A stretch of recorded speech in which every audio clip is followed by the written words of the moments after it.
And without the roads, you can't get supplies from one part to the other, and that's still going to be a big issue. But here's the road traveled by Helene, taking you back to late September. And remember, even before Helene made landfall, we were already dealing with heavy rain across this region, North Georgia, a big point. into the Carolinas. So there was, you see Helene's track. It was still a hurricane when it came into Georgia. In fact, it was a Cat 2, wasn't it? Yes, indeed. So it took a while for it to wind down with those strong winds and eventually just kind of meandered across the Ohio Valley.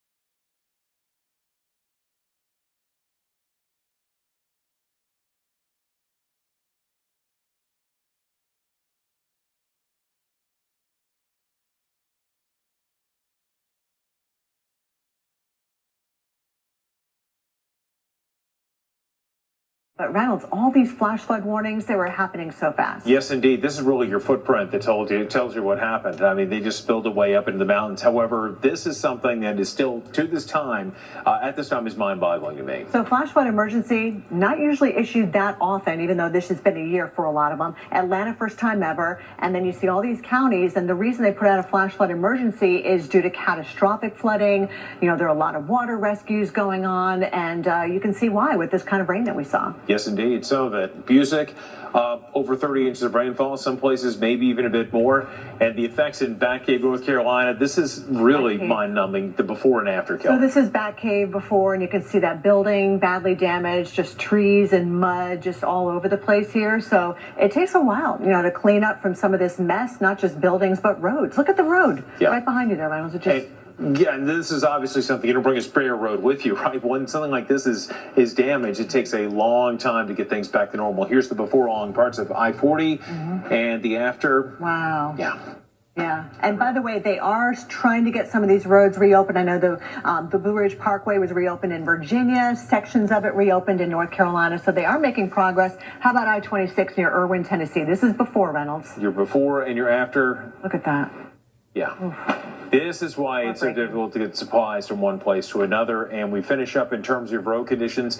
These are where you have some type of closure all over the map in high elevation. Now pay attention to your local DOT. They will get you around some of those closed roads.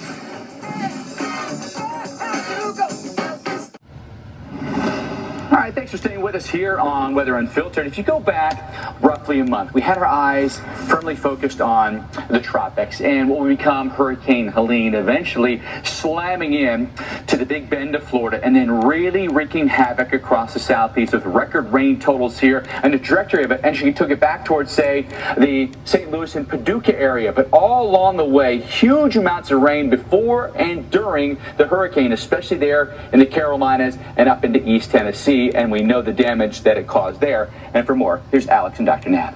For more on the situation in North Carolina, I want to bring in Justin Graney from North Carolina Emergency Management. Justin, thanks so much for joining us. I know it's been a tough few weeks. At this point, what are the resources the state most urgently needs that you guys just don't have enough of?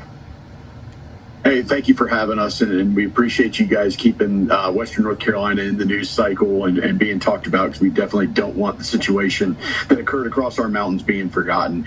Right now, the best way to help Western North Carolina recover, and I'm going to give two ways, is with monetary donation.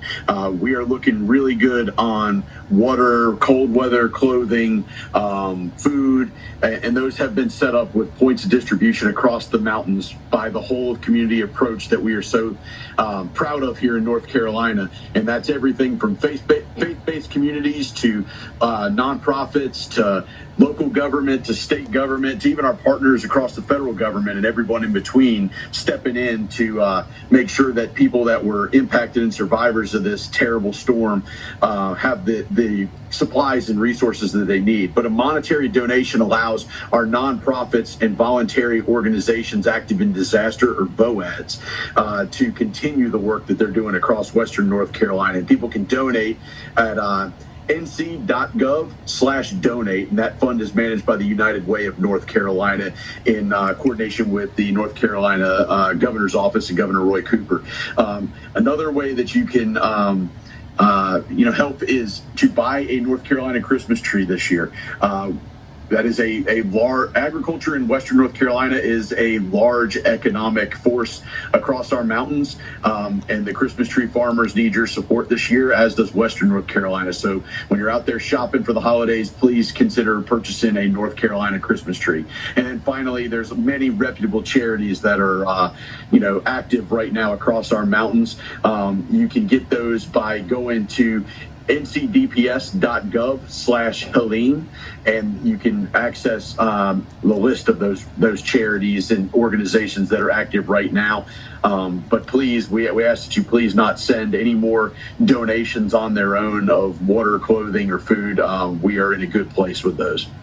Thank you so much for all those specifics on how we can help. Now, this is going to be a long-term recovery, and so some of this you might not know yet, but because the landscape has been changed, are there structures that simply can never be rebuilt because where they stood, the land is gone? Or is the plan to start replacing a lot of land? I believe that it will be the case that some places won't be able to rebuild. We don't have that information yet. We're going to have to conduct many different surveys with the U.S. Geological Survey. North Carolina Emergency Management does have a geodetic survey branch within our hazard mitigation section, and there's going to be a lot of discussions about that because anytime we rebuild from a disaster, we want to make sure we're doing so with community resiliency in mind. So we're going to look at what does the landscape look like, what does the soil look like, what does all the topography and the different components of that look like as we assist these communities with recovering, so that we can minimize impacts from any future disasters that come our way. About 30 seconds left. Has the lack of rain since Helene, Justin, been a good thing for recovery, or has it come with some problems as well? Have you needed the rain? Well, definitely. I mean, the rain, we didn't need the rainfall at the end of Helene, that's for sure. But I mean, now we've got a growing wildfire threat. So the North Carolina Forest Service is putting out information to Western North Carolina about smart burning practices to make sure that we don't end up with another issue within an issue. So we're continuing to monitor that. We're continuing to monitor drought levels as we go into, November and December as well. All right, well, Justin, let's hope we can mitigate that threat, get you a little bit of rain to help with that cause. Justin Graney with the North Carolina EMA, Emergency Management. We thank you so much for your time. Thank you. We heard from that guest earlier in the show, Dr. Neb, that Asheville is accessible now. They rely on this time of year, the fall foliage, for a lot of visitors. So they are saying, if you want to come in, you're planning to come in, because a lot of the resources are up and running. And like you said about Christmas trees, they rely on that for their economy. Yeah, so sometimes one of the hidden impacts is the economic impact. And so, spending money on some of the businesses that depend on us is one of the best ways you can help. Absolutely. We'll be right back. Well, it has been more than 3 weeks since Hurricane Helene brought catastrophic flooding to parts of the southeast. In East Tennessee, some rushing water tours crossed some bridges there. One major roadway, I-40 over to North Carolina, had been compromised, and crews have been working tirelessly to get a stretch reopened for local traffic. Now a major milestone to report today. I want to bring in Mark Nagy. He's the Public Information Officer with Tennessee DOT Region 1. Mark, we appreciate you joining us. I know we talked to you earlier after the storm. What are the updates here from your area there in Eastern Tennessee? Well, fairly significant update from last night. I-40 in Cobb County. This is on the Tennessee-North Carolina state line. It's now back open to local traffic, one lane in each direction. That starts just before the Tennessee-North Carolina state line at mile marker 451, and that stays one lane in each direction until mile marker 446, about 5 miles from that state line. The big thing we're trying to stress to people, though, is that this opening is for local traffic only. It is not through traffic into North Carolina. You cannot get to or from North Carolina to Tennessee on Interstate 40. And commercial traffic, unless making local deliveries, they need to exit at mile marker 440. So we're very happy to be able to reconnect these communities. It's been 3 long weeks. Our crews have been on the job, as you said, for a lot of hours, and they'll stay on the job as long as needed.